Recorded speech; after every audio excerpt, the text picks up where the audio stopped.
entrepreneur sukses. Pedagang yang baik adalah pedagang yang mudah dalam membeli dan mudah dalam menjual. Hadis riwayat Bukhari. Di usianya yang baru menginjak 25 tahun dan belum diangkat Nabi oleh Allah Subhanahu wa Ta'ala, Nabi Muhammad SAW sudah menjadi seorang pengusaha atau entrepreneur yang sukses, cemerlang, kaya raya, dan berdagang ke luar negeri lebih dari 18 kali. Maka tidak heran jika emas kawin yang diberikan Nabi Muhammad SAW pada waktu itu untuk Khadijah tidak tanggung-tanggung, sebanyak 20 ekor unta dan 12 on emas. Sebuah mas kawin yang besar sekali pada saat itu, bahkan pada hari ini. Jika mandiri, Nabi Muhammad SAW sudah terbentuk sedari dari waktu muda. Pada usia kanak-kanak, ia sudah menjadi pengembala kambing untuk memenuhi kebutuhan hidupnya.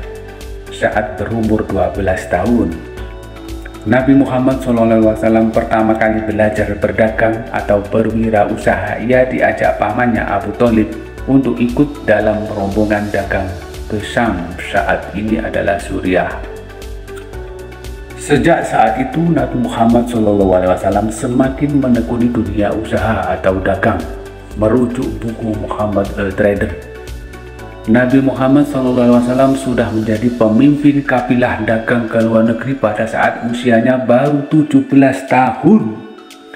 Ia berdagang hingga ke 17 negara lebih, di antara Syam, Yordania, Bahrain, Busra, Irak, Yaman, dan lainnya.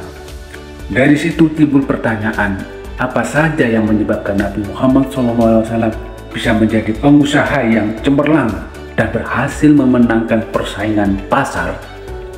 Dalam buku marketing Muhammad ada beberapa hal yang perlu diperhatikan ketika ingin sukses menjadi pedagang, pengusaha atau entrepreneur seperti Nabi Muhammad SAW.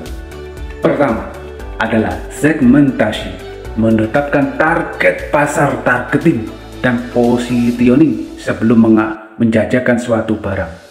Nabi Muhammad SAW memiliki pengetahuan yang mendalam tentang kebiasaan cara hidup, cara makan dan minum, serta kebutuhan yang diperlukan masyarakat setempat.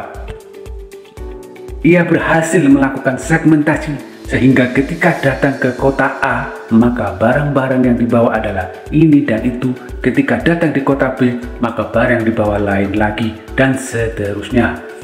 Nabi Muhammad SAW juga mahir dalam melakukan targeting. Ia tidak hanya memasuki satu segmen saja, ia memasuki semua segmen yang ada dalam masyarakat semenanjung Arab. Mulai dari budak hingga kalangan elit, kerajaan, bahkan sang raja. Di samping itu, Nabi Muhammad SAW adalah seorang yang pintar dalam memposisikan diri dimanapun dia berada. Ia tidak pernah mengecewakan pelanggannya. Ia juga sangat menghormati pelanggannya, baik yang dewasa ataupun remaja. Kedua, melakukan diferensiasi, bauran pemasaran, dan memiliki prinsip dalam menjual. Nabi Muhammad SAW adalah orang yang berpikiran out of the box. Ia berdagang dengan cara-cara yang beda, tidak konvensional digunakan pedagang lainnya pada saat itu. Terkait hal ini, ada dua cara yang dilakukan Nabi Muhammad SAW, yaitu menjalin hubungan yang baik, silaturahim dengan pelanggannya, dan melakukan ekspansi usaha ke wilayah-wilayah lain. Bukan hanya satu wilayah saja. Yang tidak kalah penting, Nabi Muhammad SAW selalu menjelaskan kekurangan dan kelebihan barang dagangannya dengan jujur kepada para pelanggannya, mematok harga sesuai dengan nilai komoditasnya, dan tidak melakukan perang harga dengan pedagang lain. Janganlah kamu menjual menyaingi penjualan saudaramu, kata Nabi Muhammad SAW dalam sebuah hadis riwayat Bukhari. Nabi Muhammad SAW juga memiliki prinsip-prinsip manakala menjual barang dagangannya. Di antaranya adalah tidak menipu, mendeskripsikan barang dagangannya, tidak bersumpah yang berlebihan, jujur dalam pertimbangan dan takaran, serta tidak monopoli komoditas. Ketiga, melakukan branding dan pelayanan yang baik. Nabi Muhammad SAW dikenal sebagai masyarakat Arab sebagai pribadi yang jujur dan bisa dipercaya, sehingga ia mendapatkan julukan Al-Amin.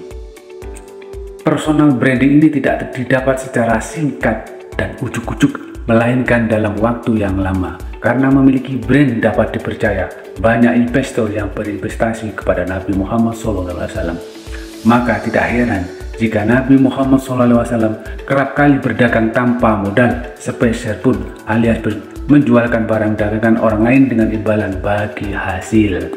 Nah, hal itulah yang mengantar Nabi Muhammad SAW menjadi seorang pengusaha atau pedagang yang jujur, profesional, dan disegani siapapun pada waktu usia muda. Nabi Muhammad SAW juga memberikan pelayanan yang terbaik kepada para pelanggannya. Ia sangat ramah dan menghormati pelanggannya, bahkan ia mendahulukan kepentingan pelanggannya atas dirinya sendiri. Soal ini ada sebuah cerita menarik. Suatu ketika Abdullah bin Abdul Hamzah membeli suatu barang dari Nabi Muhammad SAW, dan ia berjanji akan menemui dia, Nabi Muhammad SAW, suatu tempat karena ada urusan tertentu. Naasnya, Abdullah lupa kalau punya janji dengan Nabi Muhammad. 3 hari setelahnya, dia baru ingat dan langsung ke tempat tersebut untuk menemui Nabi Muhammad SAW. Ia terbelalak dan kaget karena Nabi Muhammad SAW tidak beranjak masih ada di tempat itu. Keempat, jujur, ikhlas, dan profesional dalam berdagang. Rasulullah SAW mengedepankan sikap jujur, ikhlas, dan profesional. Maksudnya tidak pernah membohongi pelanggannya dan ikhlas menjalankan usahanya. Meski demikian, Rasulullah adalah seorang yang profesional. Ia selalu mencari cara yang beda dan baru dalam menjual barang dagangannya. Ini mungkin bisa disebut kreatif dalam berdagang. Ini semua adalah sebelum Nabi Muhammad. Yang 40 tahun Nabi Muhammad sudah menjadi entrepreneur yang sukses. Wallahu a'lam bishawab. Oleh Al Mukhlisun Rahmat.